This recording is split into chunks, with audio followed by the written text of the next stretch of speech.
Au niveau de l'investissement d'une entreprise, à savoir, est-ce qu'il faut avoir un gros investissement pour commencer? Est-ce qu'on peut commencer avec 10 Moi, je vous dirais que dans un premier temps, ça dépend évidemment dans quel type de domaine que vous êtes. De façon générale, encore une fois, c'est un mythe qu'il faut passer par les banques, la BDC, aller chercher la Caisse des jardins et tout ça. Il y a des domaines où tu n'as pas le choix. Je vais donner un exemple. Tu trouves un gym, il faut 300 000 de machines, mais il faut 300 000. Mais il y a beaucoup de domaines où est-ce qu'on peut commencer avec un per hustle, comme on dit. On commence avec 10 $, on va vendre un produit, on fait 30 $. Avec le 30 $, on réinvestit, on va faire un 100. Il y a beaucoup d'entreprises qui commencent avec un petit hustle puis qui peuvent grandir par la suite.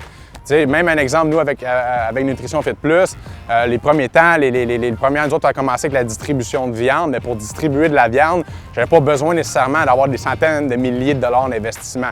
J'ai commencé petit et puis j'ai grandi graduellement. Donc, je vous dirais que de façon générale, on peut commencer avec une bonne idée. Par la suite, souvent, qu'est-ce qui va arriver? C'est quand vous allez prendre l'expansion, une décision à prendre.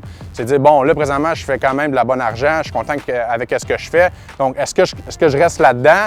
Je me contente de ça ou là, je vais chercher un gros investissement et j'essaie d'exploser? Parce que c'est vraiment une question qu'il faut que tu ailles, parce que c'est pas nécessairement parce que tu vas chercher un gros investissement et que tu veux exploser que c'est toujours une bonne chose. Souvent, c'est une bonne chose parce que il ne faut pas que tu freines tes ventes parce qu'à un moment donné, tu commences à faire ça, c'est le début du déclin.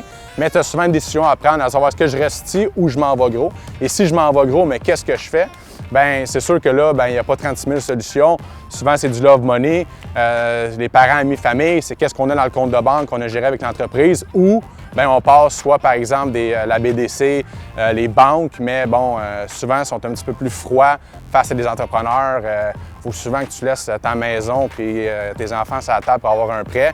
Fait que je vous dirais qu'avant, si vous n'êtes pas sûr, essayez d'avoir l'argent par vous-même, aller chercher du love money. Il n'y a pas de honte à ça.